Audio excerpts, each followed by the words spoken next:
Hello, everyone, and welcome to Career 101 podcast presented by Afrij e-learning. I'm your host, Ahad Siddiqui, and I'm thrilled that you're joining us right now. Each episode of Career 101 brings you real talk with real professionals, those who have built meaningful careers by following their passion, pushing through challenges, and helping shape the world around them. Today's guest is someone who has dedicated her life to education from French to English, from classrooms to curriculum.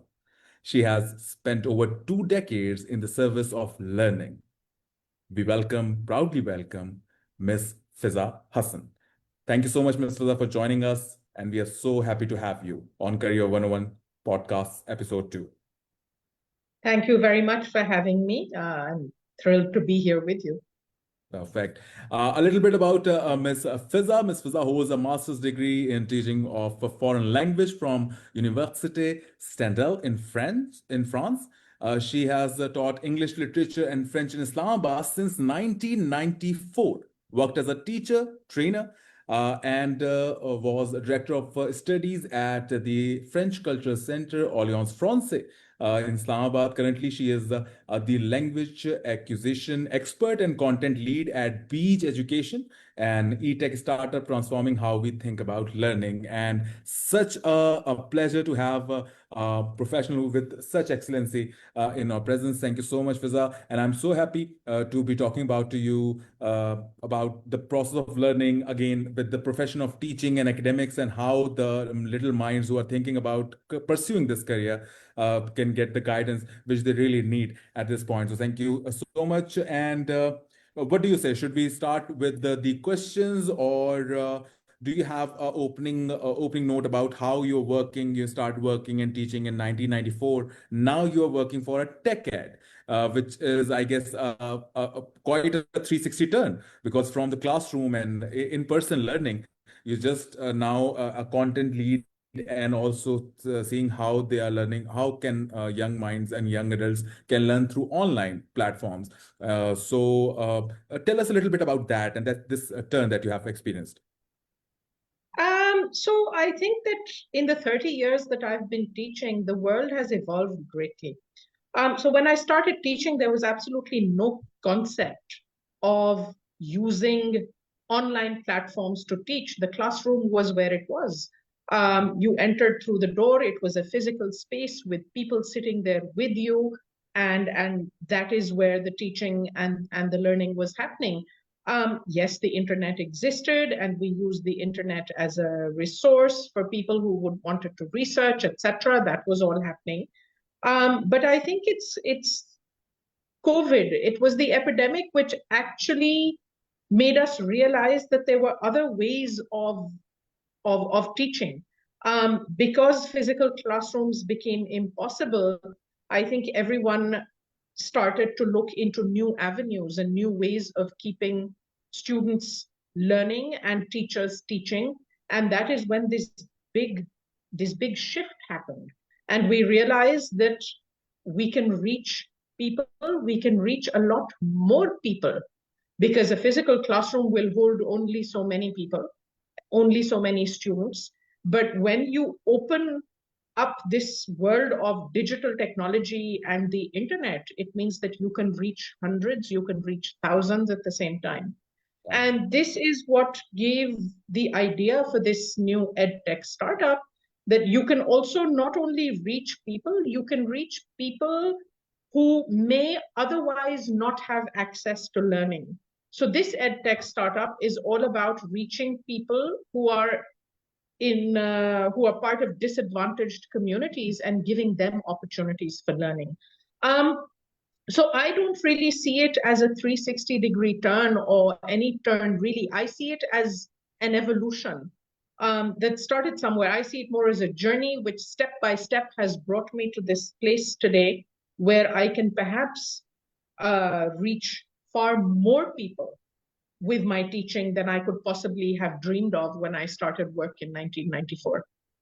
And reach where it actually is a very important way, because the reach the communities where there is no venue for learning and there is no opportunity for learning. And yes, definitely internet and EdTech, EdTechs like the one you're working right now is Beige, and along with that, Freech is one of those foundations. So yes, definitely having these kind of platforms are really a good thing. Thank you so much.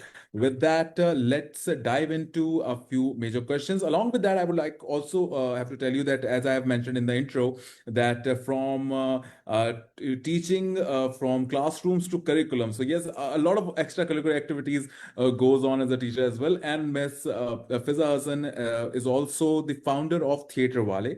It's a non-government organization which is solely focusing on the cultural promotion and cultural activities happening in Islamabad. And you founded that organization in 2005, and it's still going strong, as I have Correct. told.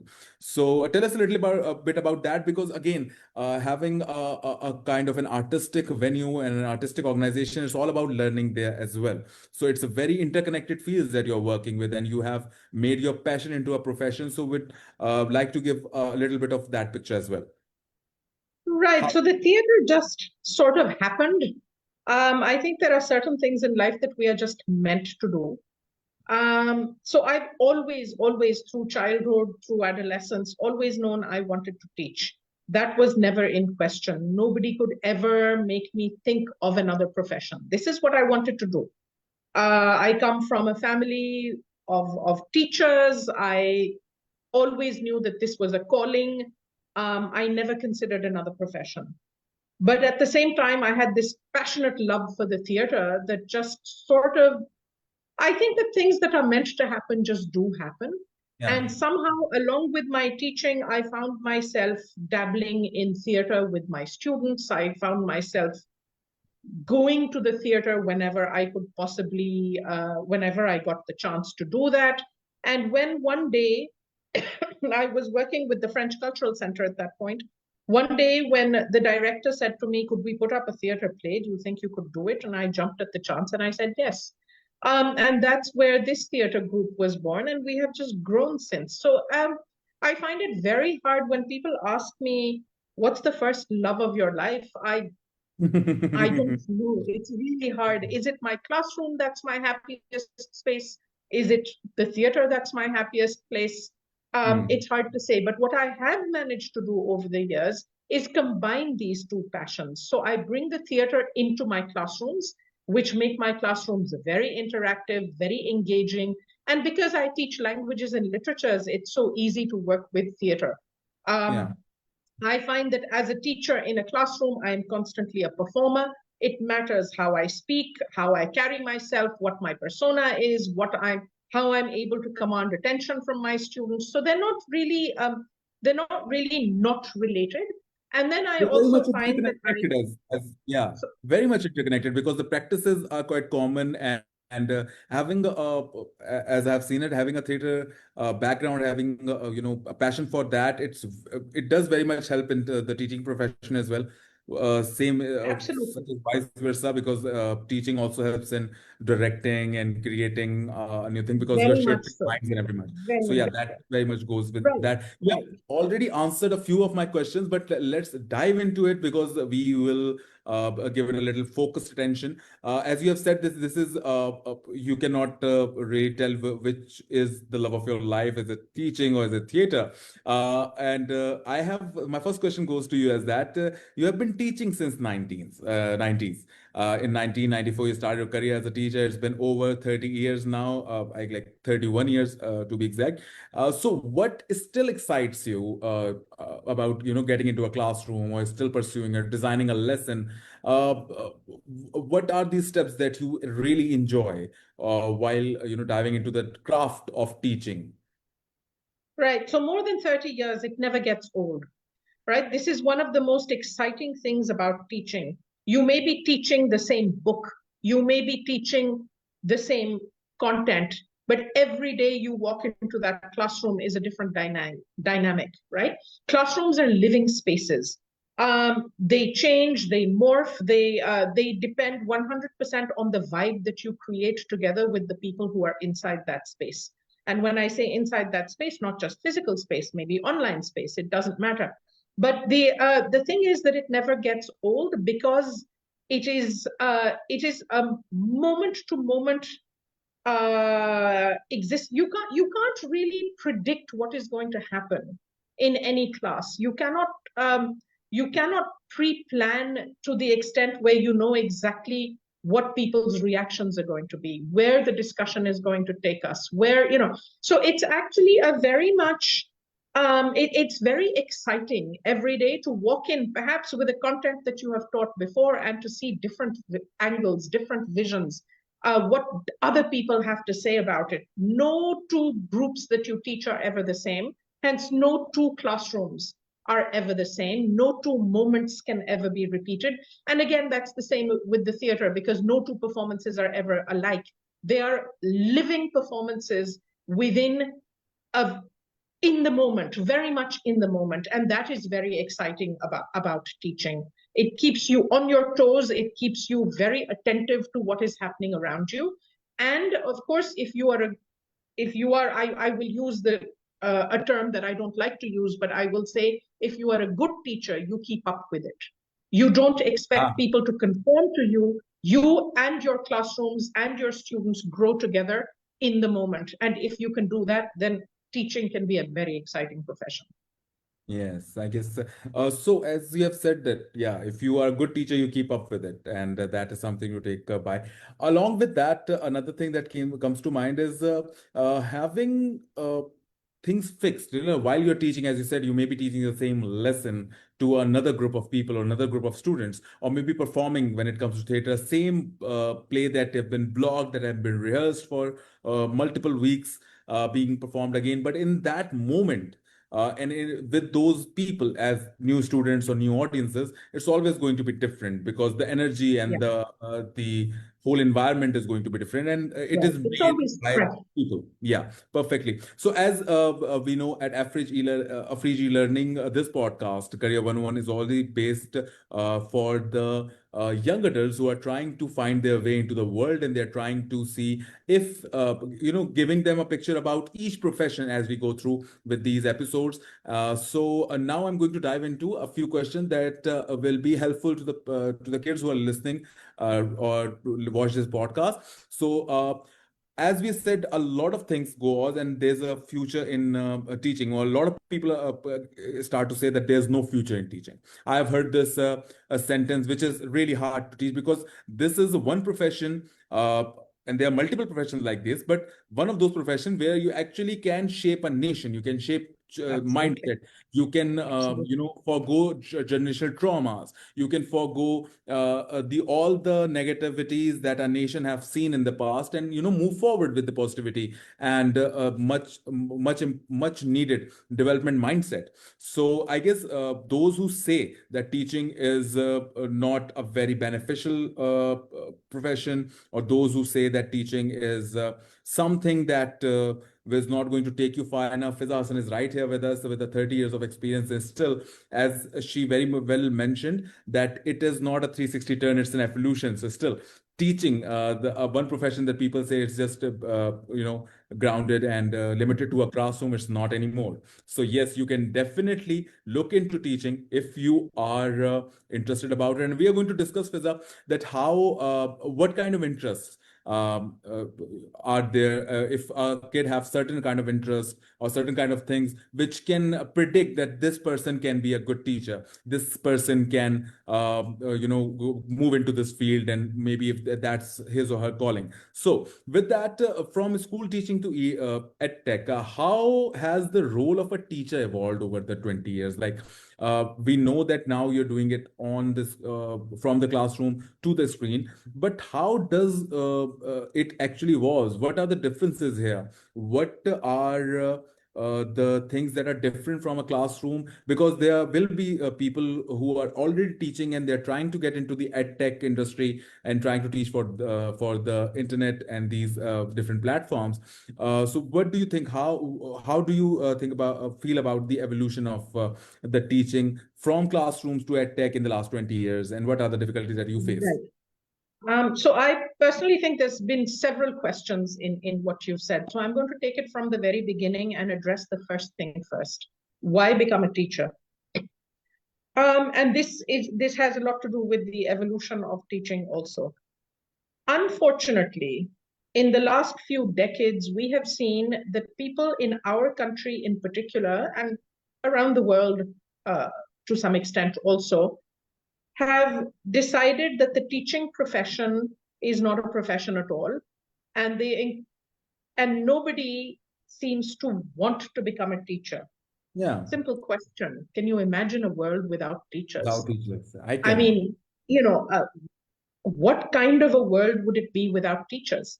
Teaching is by far, it is one of the most important professions in the world. Why?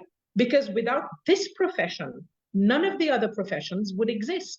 This is something that people don't seem to realize, that without the teachers, there would be no engineers, there would be no doctors, there would be no IT specialists, there would be no anything. Why? Because it's the teacher who prepares you to take on those roles. I mean, starting from day one, when you enter kindergarten, up to the point when you graduate as a doctor or as an engineer, it's a teacher who has held your hand and brought you to the point and made you capable of doing something else. Right? So, this is something that I would like to reiterate again and again and again. Teaching is a profession. It is one of the oldest professions in the world. It is a profession without which other professions would not exist. So do not ever let anybody tell you that, what is this? What kind of a profession is teaching? How are you going to live off it? Wrong. You can also live off it. In the sense that, yes, teaching will never make you very, very rich, but teaching will earn you a very decent living. And there's a lot of other things that come with teaching that more than make up for the luxuries that perhaps you would not have, right? It is so that is one thing. Teaching definitely is a profession. It is not something you fall back on when there is nothing else open to you. That Yes, is a big most people do mistake. that. It's like if you cannot do anything, start teaching, and that is actually not a very Absolutely. good practice to do because it That's takes. Correct me if it's I'm the wrong. worst attitude to have to this profession, because Yeah, like all other professions, it is something that is learned. You yeah, cannot walk into a hospital and treat patients without learning to be a doctor. In the yeah, same way, do not try and walk into a classroom and try and be a teacher without at least knowing the basics of what that involves. It's a yeah. profession that is learned like all other professions. Yes. Unfortunately, in many countries, and ours is amongst them, we seem to have no prerequisites for who can walk into a classroom. Now, Yeah. in my opinion, there are two professions in the world that we should never, ever take up unless they come from the heart, because we are playing with people's lives. One is medicine and the other is teaching. In Yes. both, and both are equally important. In one, we physically play with people's lives. In the other, we play with people's lives in multiple ways. I think we can all remember really nasty teachers who broke us at some point in our lives. And we Yes. can also very much remember that one teacher who made it all possible, who Yeah. kept us going, who made us believe in ourselves. So it's a profession that we enter when it comes from the heart. That is one thing that I want to say. It's a profession, yes. At the same time, it is a vocation.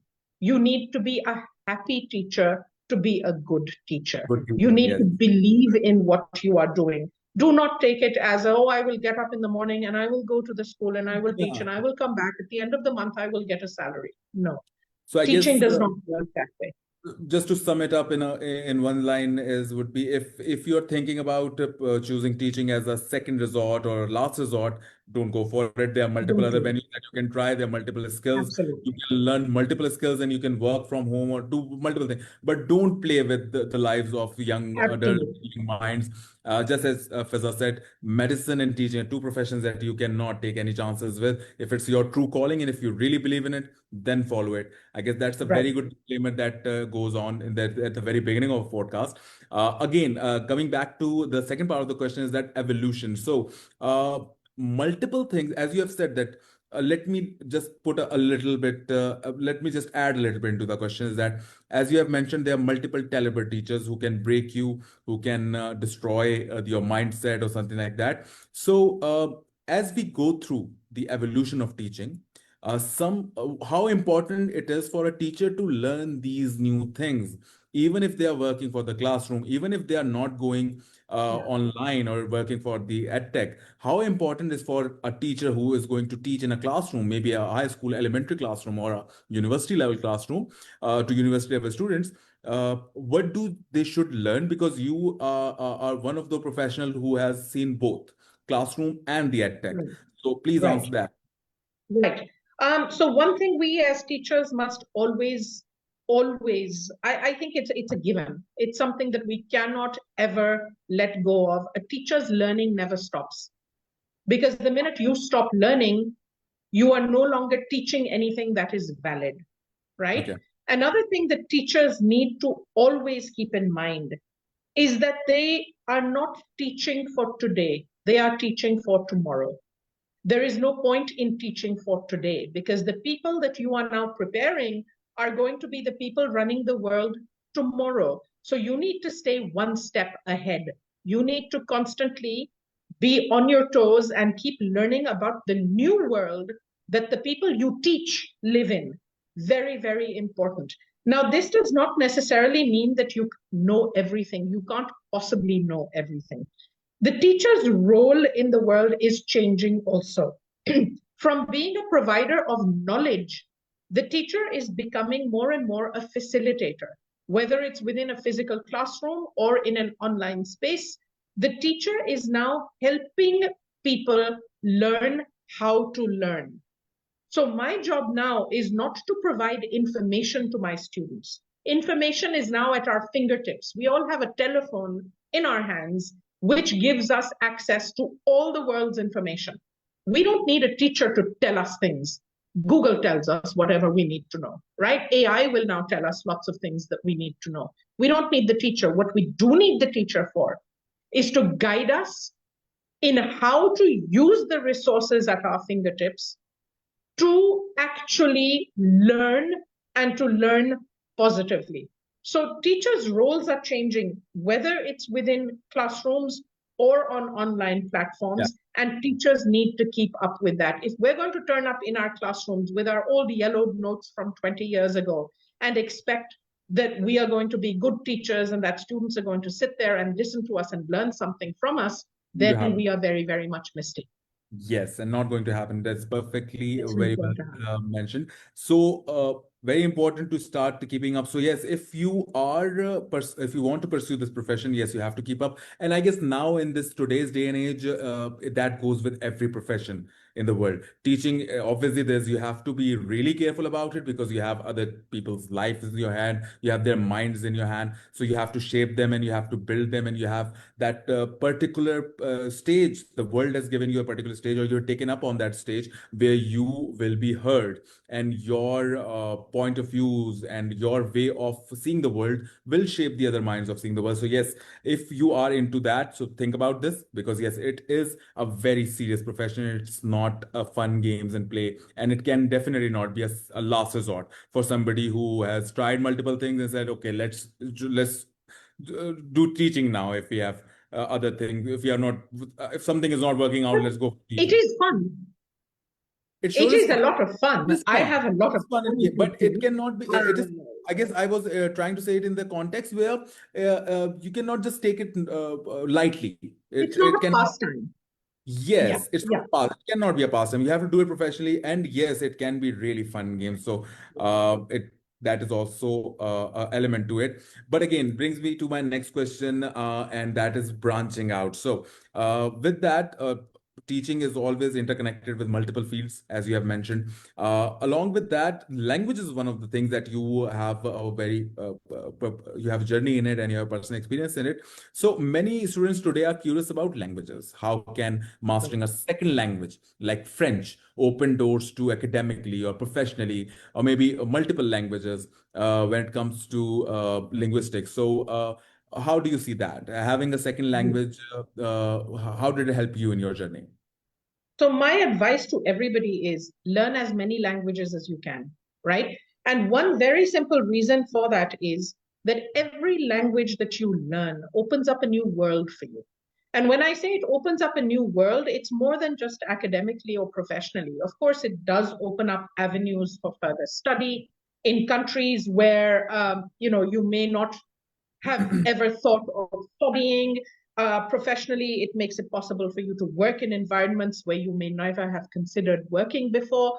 Those things, definitely. But more than that, it opens up a new way of thinking, because a language comes with context, a language comes with nuances, a language comes with a people's way of thinking. And the more languages you learn and speak, the more you are able to see the world from so many different kinds of people's perspectives. And that just broadens your own world in ways you never thought possible. It makes you realize places inside yourself you never thought possible.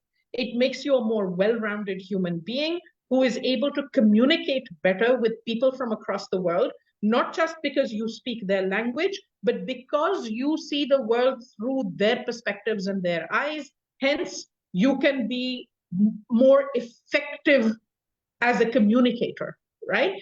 So there are all these things to think about. And of course, it goes without saying that it's a huge plus academically.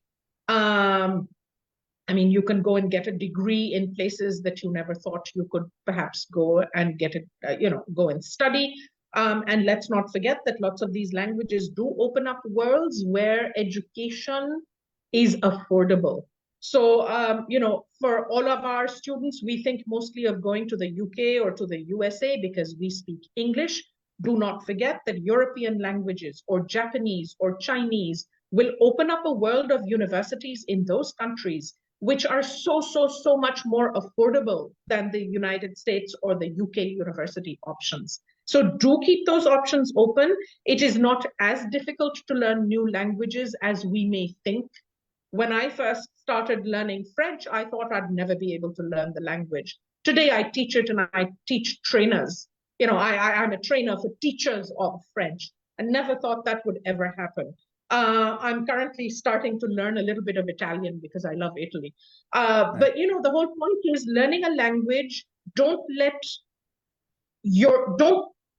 block yourself from it by saying, oh, this is very difficult, I'll never be able to do it. No, enter it with a positive mindset and do not be afraid to make mistakes. Mistakes help us grow. Mistakes help us learn.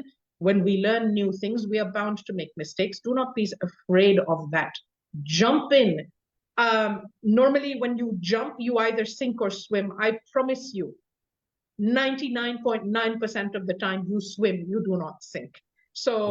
Yeah. So, Yes, perfect. So yes, as you mentioned in this, I guess I have two other things that I want to ask now after this answer of yours. That one thing that you have mentioned is branching out, right? So with a different language, so many avenues can open up, and so many things that you can do academically and professionally, and also it gives you a certain pleasure and a different perspective as well, which you have just mentioned. So now I'm going to ask you something about branching out. What's a promising trend in education or language teaching that young aspiring teachers should keep an eye on? So if somebody who's trying, was hoping, or who's want to pursue this profession, what is that one promising trend that is being developed right now, is on the way of getting a huge importance or impact that would be made in the future? What should they do? What is that trend, if you have noticed any? right. So language teaching is becoming more and more important in our world, interestingly enough, because we are living in an increasingly globalized world, right? The world Right. is getting smaller and smaller. The world is getting more and more connected. The need to be able to speak one another's languages is growing. Whether you happen to be a businessman doing business with China, whether you happen to be an engineer wanting to work in the Middle East, no matter what it might be, because the world is growing smaller and our opportunities for growth in terms of profession and academics are growing, the importance of learning other people's languages is also growing. So I would say that a job market right now for language teachers is a very good one, right? So that is one thing. I mean, if we look online these days, the number of language learning apps that exist out there should be an indication for us as to how important people consider learning languages are these days. Language apps will take you only so far. At the end of the day, it's the teacher of language who will help you to become to excel. So an app can never replace a teacher. That is one thing we need to keep in mind. So definitely, if languages excite you and if the profession of teaching excites you, language teachers are not going to die out anytime soon. That So is my promise to you. The importance of language teachers is going to grow over the coming decade. It is certainly not going to fade. That's a sure thing. Perfect, perfect. And yes, again, that also answers that question that what kind of trend education and the teaching is witnessing at the moment, and that very much is the tech involvement in the profession and the way it is being shaped. We're definitely going to dive into the AI and its impact into the education. But I actually remember something just now that my teacher told me that either if you're not an empathetic person, you can never be a teacher. How much do you relate to this phrase? How important is empathy for a teacher? I think empathy is important for everyone, whether you're a teacher or not a teacher. Um, there are so many people out there who are teachers, as we know it, and yet have zero empathy. Yeah. Are they the teachers students are really, really learning from? Big question. Those teachers will get you the grades that you need in your exams, perhaps. But are those the teachers who are changing your lives? Perhaps not. Empathy, yes, hugely important, but more than that, a teacher needs to be a good listener. This is something that we don't seem to realize, not as teachers and not as people, and that is that a teacher's job is not to talk. A teacher's job is to listen more Hmm. than anything else, right? So when I was undergoing training um, for teaching, I was told, and this is something that I have kept very close to my heart throughout my years of teaching. I was told that a teacher's talking time in a class should not be more than 20%. 80% of the time should be the students talking. Why? Because this is their learning journey. It's not mine, right? It is mine also to some extent as a teacher. But my job is to make them learn. And unless I can listen to them, unless they are able to express their thoughts and their journey, is the learning really happening at all? I can dominate the conversation. I can come and give you a lecture. Yeah, What that is actually the happens a other lot. A person lot. doing?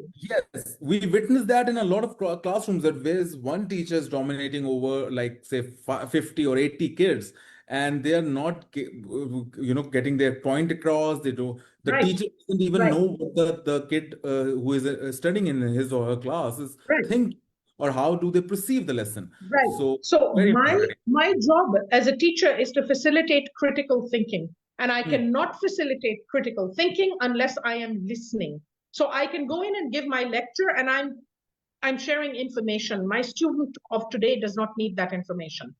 My student of today probably has access to more information than I have access to. They Yeah. know 100 platforms, online that I don't know about, or have access to online libraries that I don't have access to, possibly, right? They don't need that information. What they do need is to develop critical thinking skills. And those do not develop unless I can listen to them, I can guide them, we can have discussions. And very, very importantly, my job is that of a moderator in a classroom where people, lots of people, can actually express what they think, what they feel without fighting, right? So my job is as a moderator to teach people to speak, yes, but also to teach everybody to listen to one another and to make Yeah. space for one another. And classrooms are the perfect place to develop these skills. So skills of empathy, yes, but skills of active listening, Active skills of listening. acceptance of other people's opinions, Yeah, skills like of argumentation and critical thinking that enable people to, in a very human environment, be able to make space for one another without So, necessarily agreeing to everything that everybody says. This yeah. is, I think, the primary role of classrooms in today's world. So let's say, Fiza, if a kid right now who is listening to this podcast and who now start to, recall and think about his views and how he is doing these days. Imagine there's a kid who's listening to this podcast and he enjoys explaining things to his fellow classmates. Okay, he feels excited about learning new things, and he also feels excited about, as you have said, that what this person who is my classmate is saying, or what kind of perspective this class fellow is bringing to me. Is this a good sign of becoming a teacher? Absolutely. Absolutely. Being able to explain things in a way that the message Easily. passes, being able to simplify. A teacher's biggest Yes. job is not to complicate, it is to simplify, Yes. right? So we have complex ideas that we are teaching. Can we simplify them enough so the person at the other end can understand? And when I say simplify, I don't mean dumb down. I don't Hmm. mean make easy. I mean Hmm. break down in a way that Hmm. becomes comprehensible. If we are able to do that for our friend, for our sibling, for our, for the child of the maid who works in our house, for anybody, if we are able to do that so that the other person develops an understanding, then yes, that is a really good Good sign sign. that you know and can become a good teacher, right? Per- Definitely. Perfect. So Um, Follow if the you, instructions. if you possess those qualities, and if you find thrill in it, and if you really enjoy doing that, and if it is a Yes. calling that comes from you and you like doing it on your own, or you don't force yourself, it just happens on your own, you can definitely pursue this profession as we have just unfolded here. And which also brings me to the second part of the question, because I have mentioned a few qualities. I would like you to mention as a professional of this whole academic picture. I would like you to share a few qualities which you also can, point out for the kids right now. What kind of other qualities that a kid can look into? If that quality is in that kid, he can pursue this profession. Ah, okay. One, I think the desire to serve rather than to gain. Um, it's something I will bring it up again. I keep likening this profession of teaching to medicine, but again, there's so many people these days who become doctors because it earns them great money. Yeah. A very bad reason, in my opinion, to become a doctor. You become a doctor because you are excited by the idea of healing, by the idea of helping, by the idea of serving people in in certain ways. And teaching is the same. So if the idea of being of use to humanity, to people, of helping people grow is something that appeals to you, then teaching is a profession that you do want to definitely consider. If your Perfect. communication skills are good, and when I say communication skills, it doesn't mean that to be a teacher you need to be an extrovert. Certainly not. I'm not necessarily a very extroverted, I can vouch socially for that. happy person. But that doesn't mean you can't teach. When I say if you're a good communicator, what I mean is if there is clarity in what you say, if you are able to make sense of complicated things, if you are able to give messages clearly, and if you are able to give feedback in positive ways, these are things Yeah. that you want to, these are qualities that teachers need to have. Also, if you have an open mind to all that is new, if you are not fixed in your mindsets, if you are not judgmental as a person, as a teacher, you meet all sorts of people. You cannot pass judgment on people. That is something that puts a stop to learning immediately. So you've got Yes. to have a very, very open mind to all sorts of people, to all kinds of mindsets, to all ways of viewing the world, to all, if you can take it all in, I mean, you are have all the right to have your own mindset and your own views of the world, and other people's views don't have to accept, they don't have to change that. But you need to be able to accept that there are other world views out there. If you can make space for people, if you can be generous hearted, then Yes. you can make a good teacher. Yes, so yeah, you live and you let live, and you accept the other person. I guess that's a very generic phrase that goes around, and we listen to it, is that agree to disagree. So if you can agree Yes, with grace to disagree with the other person, but grace is very absolutely. important. I guess we all somehow there's a last resort to agree to disagree, but having a grace and having a positive attitude about it and accepting it, I guess Absolutely. that's a few qualities that if I'm correct me if I'm wrong, that's a few qualities that if you possess those qualities, and if you're interested about teaching, go for it and pursue this and look into it. Now, as we have discussed quite a lot of positives and deep things about teaching, and a lot of pointers about why and who can pursue it, I want to dive into the tough side of profession. Okay, Right. so difficulties into it, because that's a few things that nobody talks about.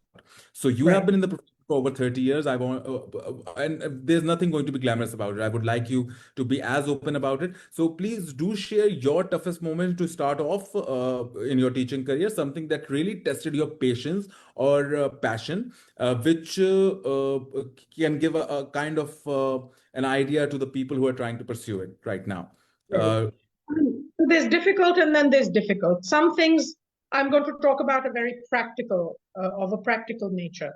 okay. Um, Lots of people consider that, oh, teaching is so easy. You get 2.5 months of summer vacation. Um, Work ends at 2 o'clock every day, and then you come home and you have time to yourself. No, it's not how it works. Hmm. Um, so you have your time at school, in which part of the time you are teaching, or at university or at college, part of the time you're teaching, the rest of the time you spend on, or you should spend, not on having tea in the staff rooms, but on preparing to teach and in giving feedback on what has been taught and come back to you in many ways. Those hours of grueling work are actually much longer than the hours you actually spend doing the actual teaching. So this is something that everybody should be prepared for, that the hours do not end at 2 o'clock, that you actually have a very full working day. If you leave school at 2 o'clock, that means it comes with you.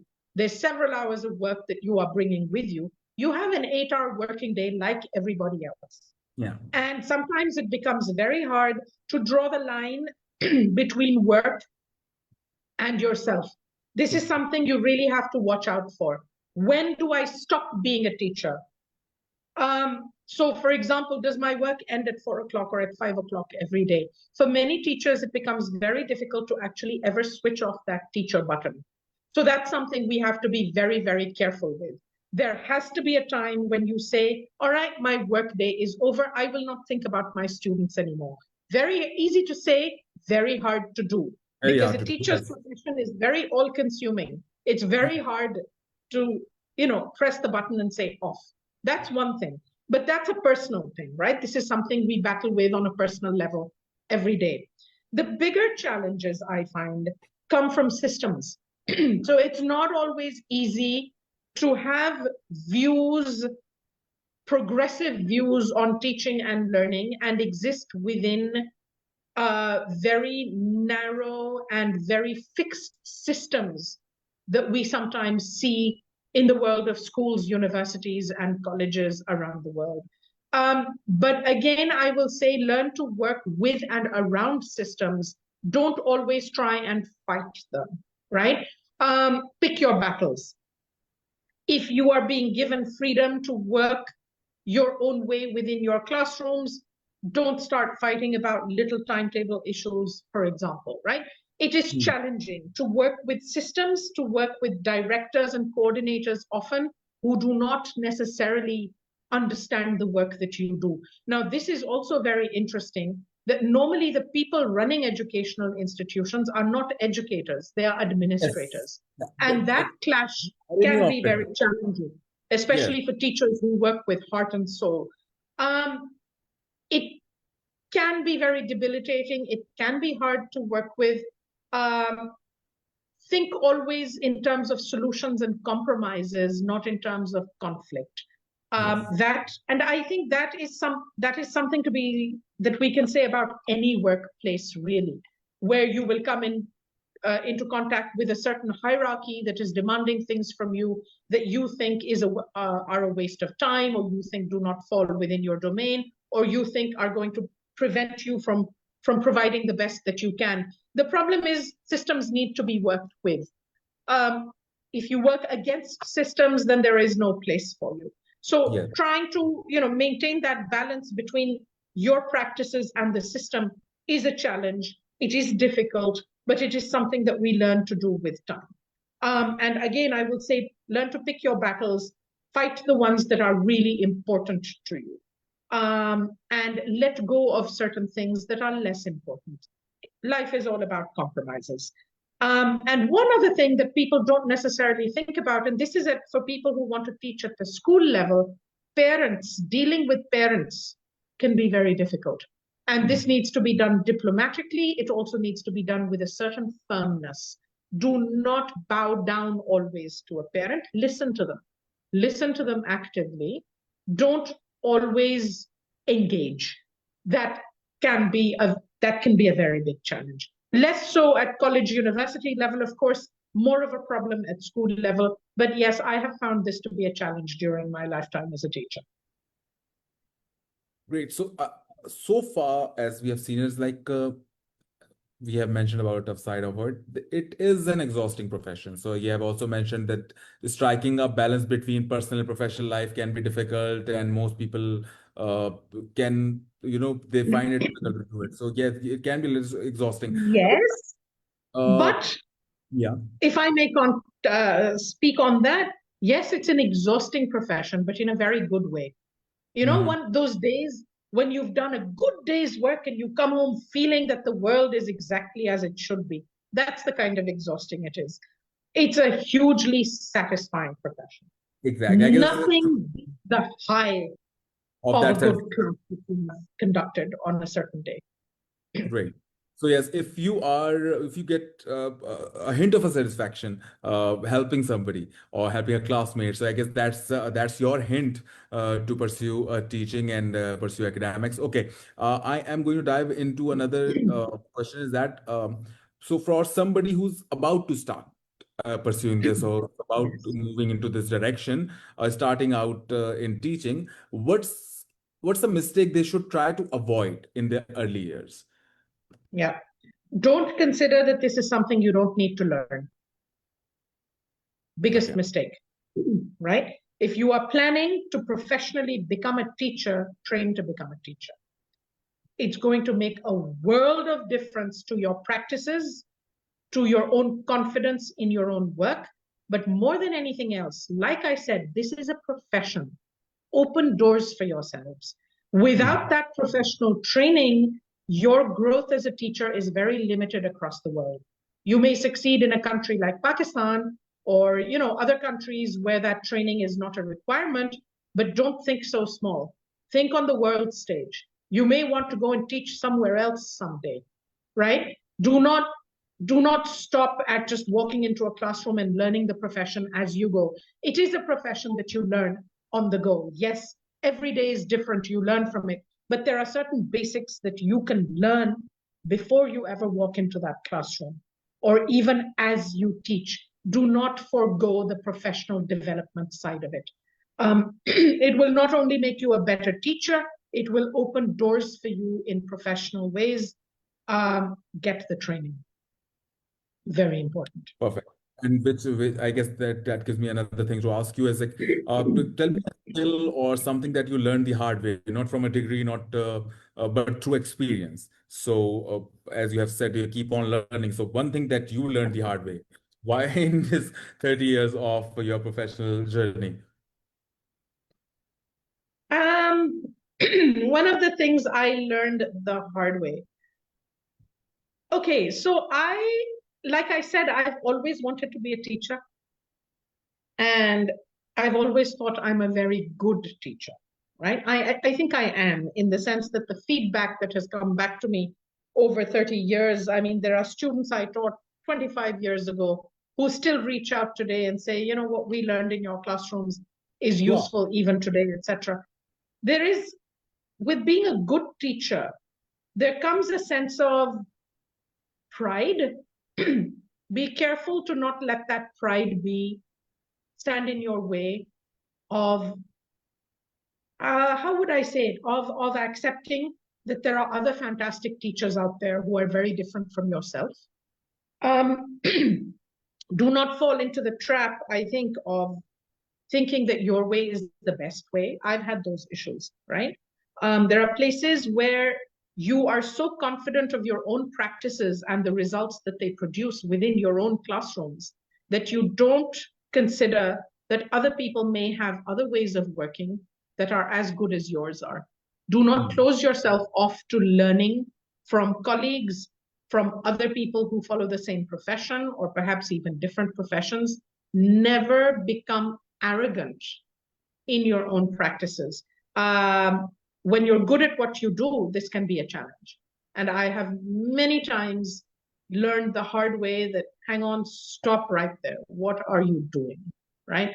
Do not do this. You are in no way superior to anybody else.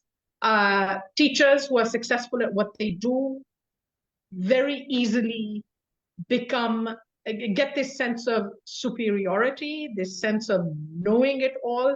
That's something to guard against. I've learned it the hard way many times, and I continue to fight that. Thank you so much for sharing it with us because it mostly because as you have mentioned, so it is one thing to be arrogant with your peers, okay, uh, because they are with you. You're on the same level. You're at the same stage of the hierarchy when it comes to an education institute.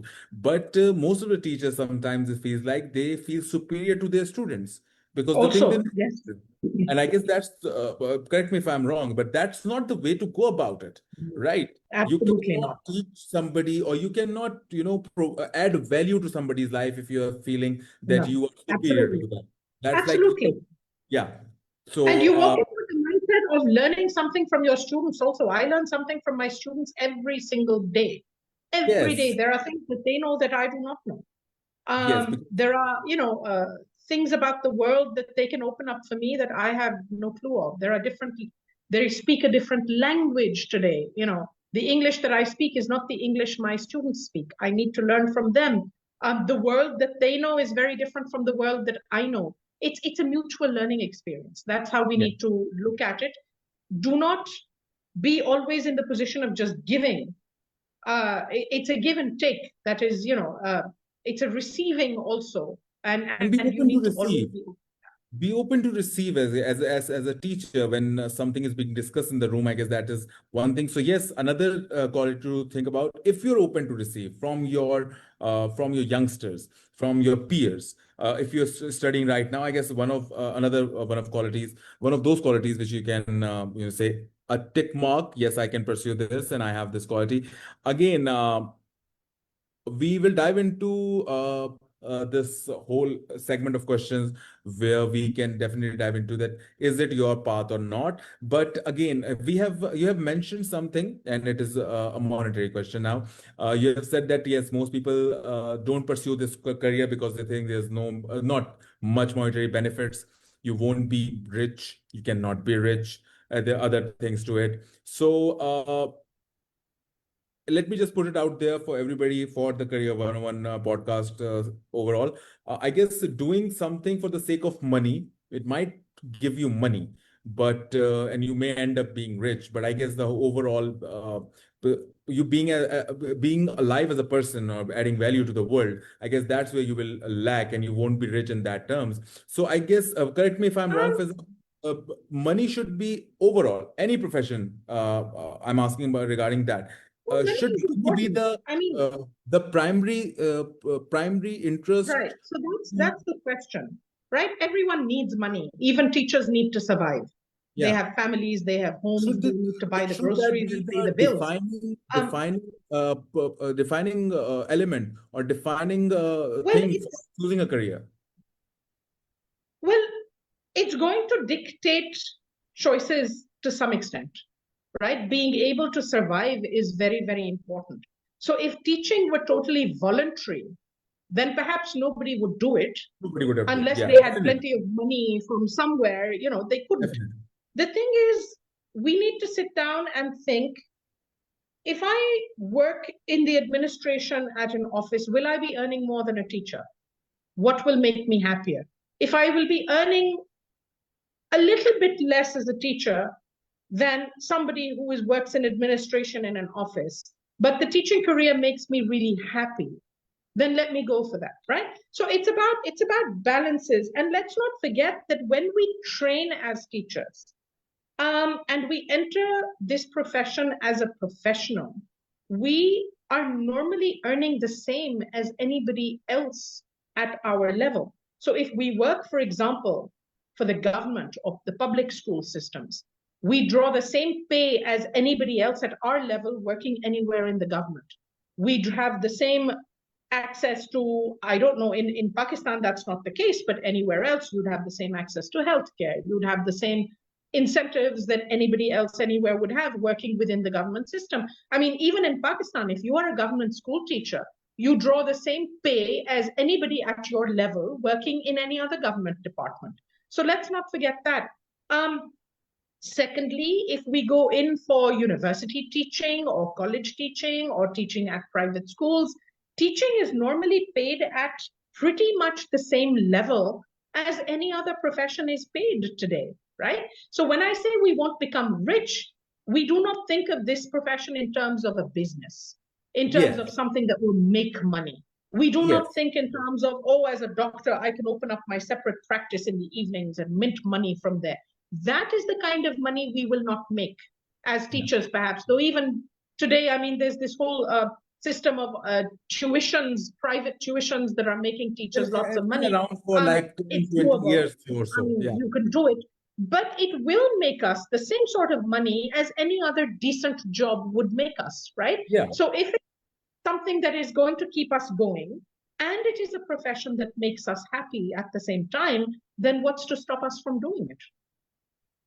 Perfect. So, as you have mentioned yourself, the tuition thing. So it's been around for I have been watching it all my life. It's been there. Right. There are teachers who teach in schools and they have evening tuitions. That's the practice that goes around in South Asia mostly, a little bit in the Yes. Arab countries as well. But let's dive into it a little. Okay. So imagine as we have seen in US. So there's been a teacher strike in US. There's been a teacher strike in Germany. It lasted for a year or so, and they were all worried about their social security and their pay checks. And we know somehow the kind of value teaching adds to a society. It is underpaid. It is a very it's not very much. I guess it deserves more respect and it deserves more money Sure. in the industry as well. So we know that. Okay, so that is the ground reality of the moment. How can a student who's trying to pursue teaching at the moment can change that? What are the other branching out venues that a teacher can go into? It can, let me just give you an example so that you know what I'm talking about. Maybe teaching consultancies, drafting policies. What are the other branches if you're a teacher and where you can branch out in, let's say, 10 to 12 years into your career? Right. So there are a lot of things that you can do within the field of education, right? Which is not perhaps not directly teaching. So you can become, you can become a director at some point. You can run educational institutions instead of working within classrooms. You can become curriculum developers. You can become people who work more directly on assessments and exam systems and whatever, right? So there's a whole administrative world. There is policy making. There is, there's a whole administrative world around the world of teaching that can very much be the focus of your career. So one thing I will say though, if that is the way you are headed, yes, those are very decently paid jobs. They bring a lot of, they're equivalent to any jobs across any administrative fields, anywhere in the world. Those are good jobs to aim for also.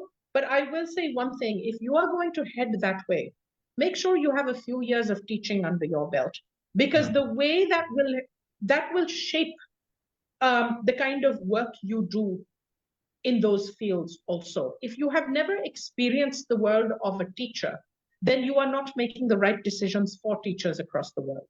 That is something that I will say. But yes, there are things that you can do around that center on the world of teaching, but are not teaching directly. I mean, there's training, there is professional development and teacher training, there is curriculum development, there is policy making, there is administration of educational institutions. There's dozens of professions linked to the education sector that you can eventually be aiming for if you train as a teacher today. So yes, 10 years, 12 years down the road, things may look very different for you. Perfect. So we have There is covered a that world of growth out there. you will make a decent living, and Oh, yes, definitely you absolutely. can branch out with the passage of time, but you have to hit the grassroots level. So if you're hoping, or if you want to pursue a career in educational consultancy, policy making, if you want to be a director in some institute, I guess it's best to have this goal in mind, that yes, you have to give a few years to teaching and have that experience Absolutely. and built, as you have mentioned it very precisely. Again, now with that, I'm going to dive into the future of teaching. As we have said, it is a very interesting to see how in the last 5 years, as you have very well mentioned, that after the COVID, the whole system of the way world works changed. We got to realize that we don't have to travel 2 hours or a day to get to a site and then work from there. We can work from anywhere. And these kind of the kind of experience we are having at the moment, the kind of postcard we are doing, I guess that is also a product of what happened 5 years ago and what we have experienced as a civilization 5 years ago. So we have EdTech uh, platforms, we have AI, we have information overloaded. How do you see is going to impact the civilization and the evolution of teaching and the studying practices in the coming 5 to 10 years? Both negative and positive aspects, please be added. Right. Yes. So there's good and there's bad, right? Yeah, The good, I think, is quite obvious. In that, we have things at our fingertips. Like you said, we don't have to travel 2 hours to get anywhere to be reach able to more go through a learning people, experience, etc. impact more audiences. Yes. Absolutely, we can reach hundreds of people at one go instead of working with a dozen people. We can, so the positives are all there, right? And I'm not even one to consider that AI, for example, is negative. Not necessarily. We need to learn to use AI better in terms of education as students and as teachers. At the end, all these things are tools that have been handed to us to facilitate learning, to make learning easier. And yes, everything comes with challenges, and we need to grow with things. We will face hurdles, we will have issues, we will go beyond them and learn to use these tools effectively and well. No issues there. One thing, though, that these platforms have done to us, they have made us lazy as a people, Yeah. right? So I agree that this is fantastic for me and you to be sitting here talking like this, but there is something missing, right? And what is missing is the dynamic of a real lived situation with Yes. people sitting. And And that is something that I find that these online platforms tend to, how would I say, they tend to downplay that element of it. There is nothing quite like the dynamic and the vibe in a living, breathing classroom or a space where you are sitting with people. And in that moment, you can actually see people's faces, you can hear what they have to say in real time. Um, I guess for me, you can read their facial expressions. You can somehow read their body language as well. But the kind of energy you feel by being in one room in a one shared yes, space, that is missing. But I that would is like to missing. follow up on this. How do you think it's going to impact the teaching process, and how it's going to impact the coming generations? Because that's the way the world is going right now. I'm going to give you.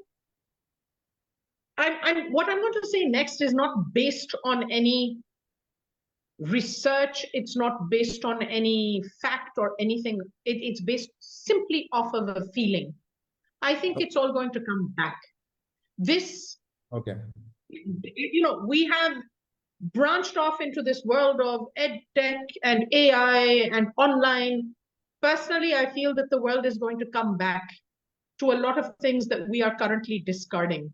because moving away from them is what is going to actually drive home to us the importance of what those things were giving us. We need to walk out to be able to come back. This is something very important that we need to remember also as teachers, also as parents, right? We need to allow people the freedom to leave for them to be able to make their way back to something. So I'm not fighting this trend at all. I'm like, I personally love my classroom spaces physically. I'm not fighting this trend. I'm moving with it to a great extent. All right, we want to go online, let's go online. We want to use certain kinds of tech to be able to facilitate things, let's do it. I'm biding my time. I do know that what we can create in real living spaces will come back to us. And this, in fact, is not just in terms of teaching, but also in terms of the theater, where currently we're seeing this trend where people do not want to get up from their homes and walk into spaces where art and culture is being made and is happening, because, And you oh, can it's so witness, much easier to sit at yeah, home and watch a film. But at the end of the day, that human to human connection is something that all of us as human beings crave. And we and are will come back. going to come back to it. That is something that I personally feel Should very we count strongly. it as a prophecy, Fiza? Should we say that It's a prophecy. it's a prophecy? It's a Okay, prophecy. perfect. I'm Right. so glad that on this episode we have one of the, and as you have said that you don't have a research-based answer on this, the feeling. But as you were saying this, I was, somehow I got a feeling, and I realized that there is, we have patterns which resembles this. Okay, so initially when the capitalism started in the we say industrial family system involved, and we started living away from each other. We started consuming more food, and we started making processed foods, and now we are coming back to the organic one. So There you go.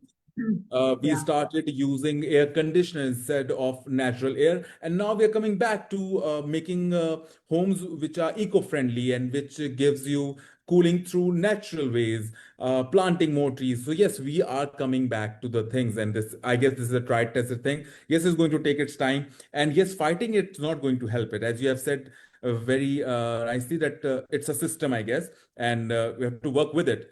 Let's not fight. So what, as we are talking about AI, what a person who realized this today, as you have realized this, as we have talking about it, that is definitely going to come back, but we don't want to wait for it.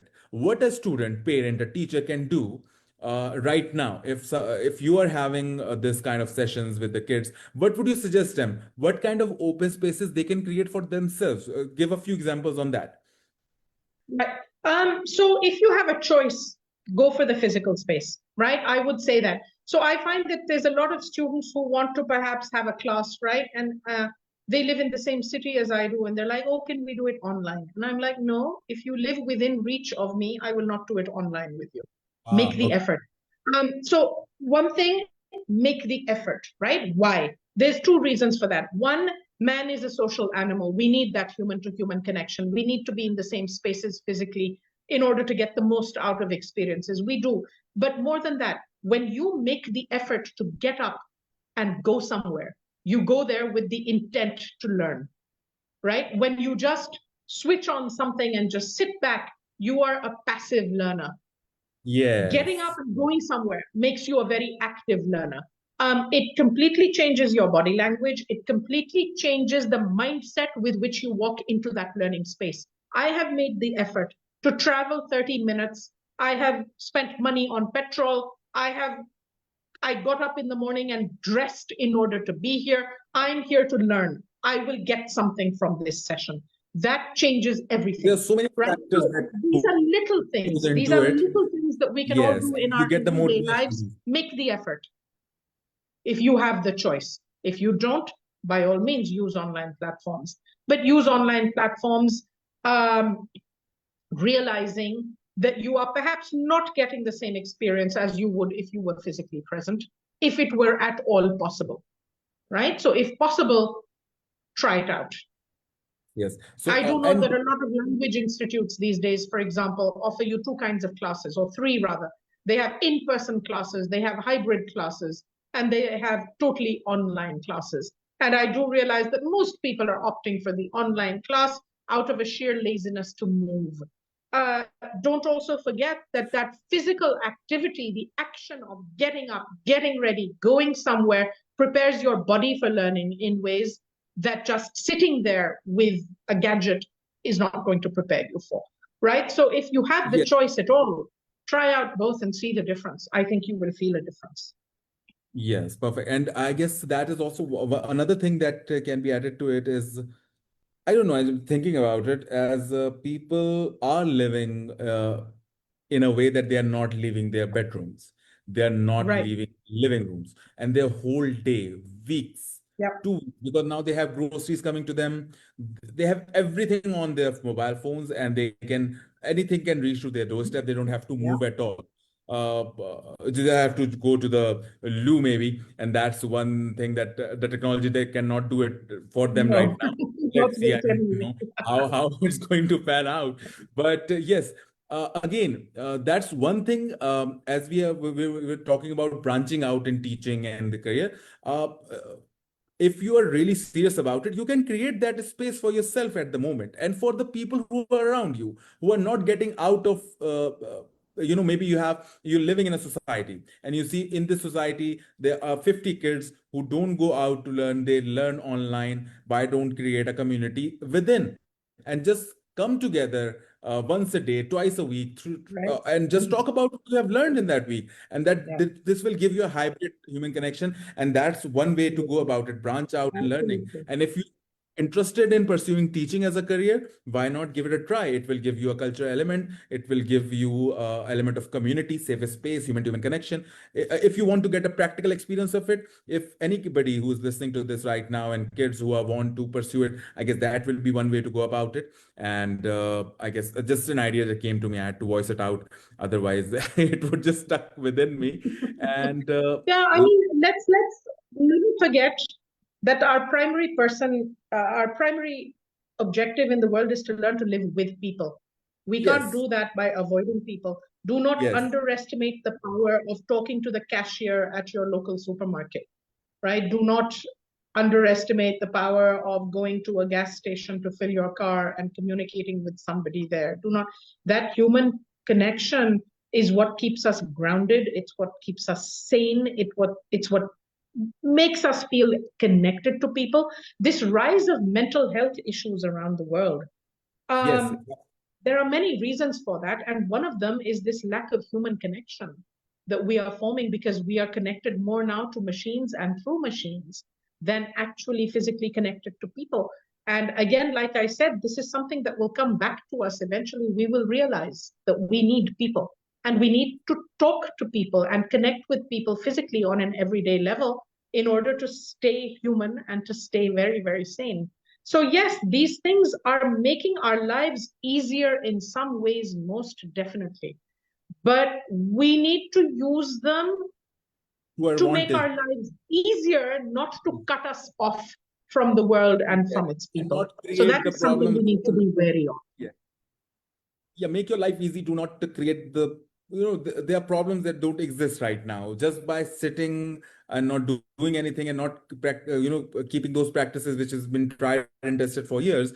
Maybe we'll welcome more problems and new difficulties, and let's not do that. One other thing, we're going to wind up after this question, is that research, the process of learning, the way of learning has been changed. So I Yes. remember if I've been asked to write, let's say, a report about electricity issues in Pakistan, I went to I looked into a few books. I saw the history, so I read the newspaper, everything. Now I can get everything within a few seconds, not even minutes.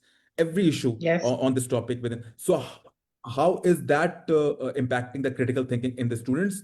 And the teachers of tomorrow are students today, right? So what can Um, they do to battle that?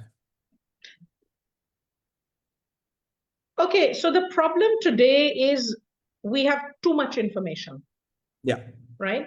And one of the issues students face today is sifting through that information for what they need. Having access to too many resources and too much information can be a challenge in itself, right? I mean, when you talk about doing research 15 years ago, you would look into 3 books, you would take out what you needed from 3, you would synthesize it, you would put it together and create your presentation or whatever you were doing. Today, you have, I don't know, if you look into electricity issues in Pakistan, it will probably turn out, I don't know, at least several thousand sites for you to look at or articles for you to read or It will, whatever. but So you put again, AI, say, just give me a synthesis of all of that, but that's not really using your your brain to synthesize, to exactly, summarize. and So the we challenge, yeah, even if I want to mention this, even if you know what you're looking for, so you can give the yeah, command to the AI tool that, yeah. okay, I'm looking in this category, or I'm just searching about this. Yet again, it's not helping you. It's just giving you the answer. So Yeah. it is actually difficult. It is dangerous. It's It is hard. dangerous. And I think we are still very much in the experimental stages, and we are using things without completely understanding them. But this is a necessary phase because unless we go through this, we will never get to the understanding. So let's consider this an experimental stage, really, that we are in currently. It'll I take a few understand that. years for us to come out of it.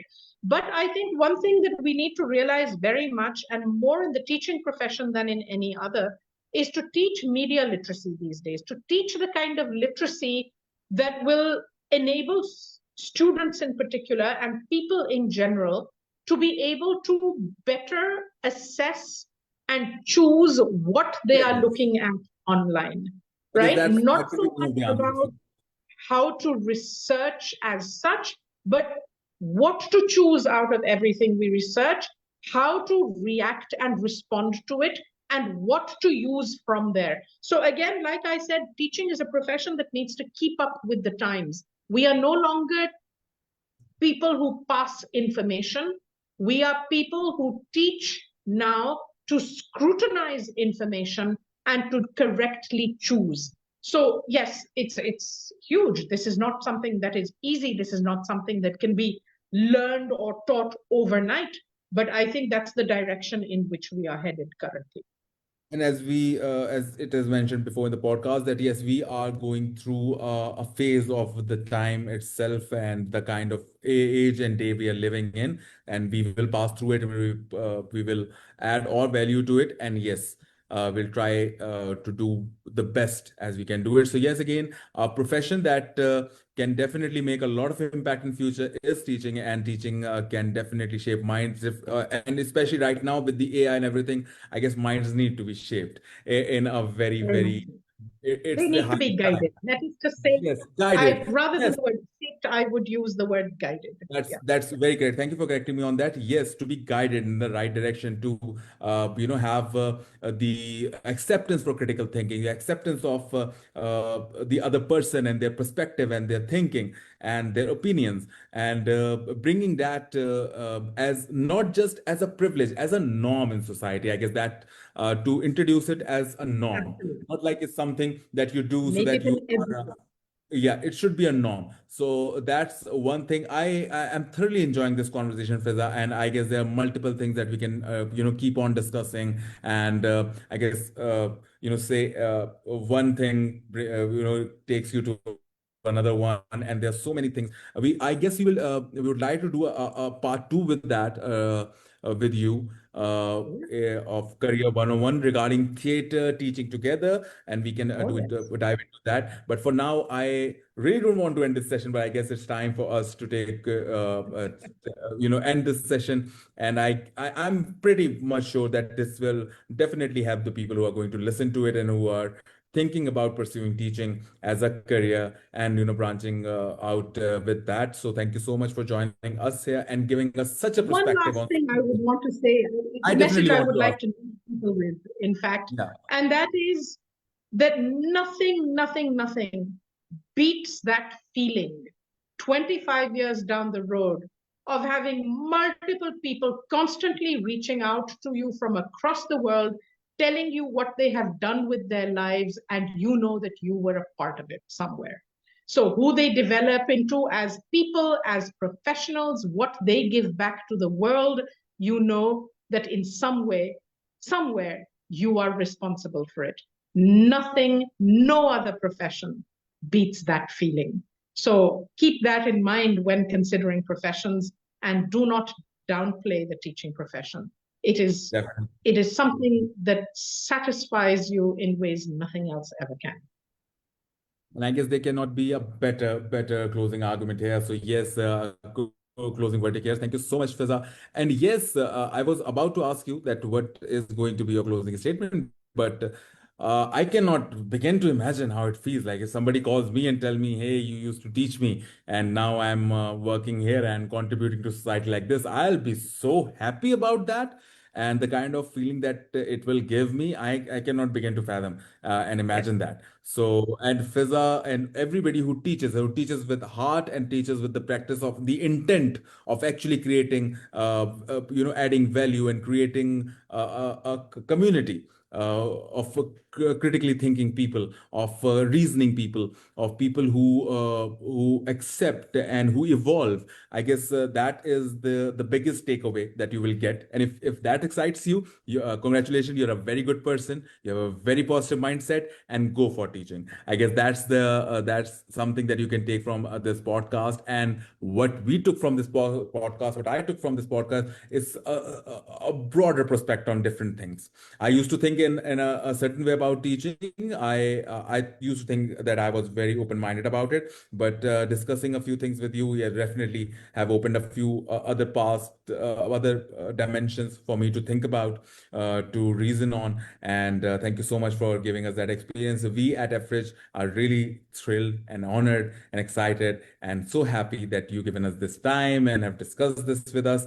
And we'll definitely will try to invite you once again and discuss, because you are diving into multiple professions. We can talk about different things as well. And let's hope we can do that. Thank you so much for those who are joining us, who are listening us live. This episode will definitely be uploaded on a free e-learning's YouTube platform. It will be uploaded on our the Facebook platform. You can go and search for that. Search a free learning on Google, and you can find out these platform pages, and you can watch this podcast, and you can recommend this podcast to other people as well. Yet again, thank you so much, Fizza, and thank you all who are joining us. We are going Thank to you for sign off having me, from and thank you to everybody who was listening. It was a pleasure being here.